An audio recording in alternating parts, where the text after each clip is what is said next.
المتبرج نعم، لكن دعونا أولا نسمع شكوى من شاكية تقول: أكثروا من عتابي بعد لبس الحجاب، بت من قولهم في حيرة واضطراب.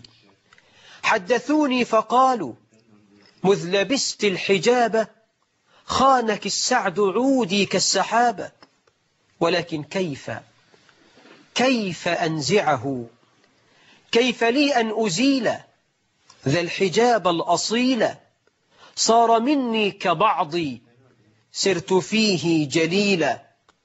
لن أميط غطائي رغم مر الجفاء، شرع ربي دليلي لا والأدعياء لست أنزعه.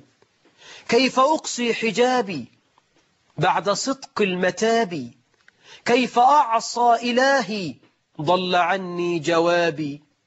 جاءني بالوعود ناصح ذو وعود، ربة الحسن عودي للهنا والسعود. جال فكري وحار تارة بعد تارة، بت أسأل نفسي هل أزيح الخمار؟ ولكن كيف أنزعه؟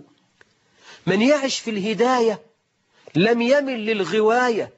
رب ثبت فؤادي وامح عني الخطايا. من أراد السعادة والعلا والريادة فليقم شرع ربي وليدم في العبادة. كيف لي أن أزيل ذا الحجاب الأصيل؟ صار مني كبعضي سرت فيه جليلا. لن أميط غطائي رغم مر الجفاء، شرع ربي دليلي لا والأدعياء لست أنزعه.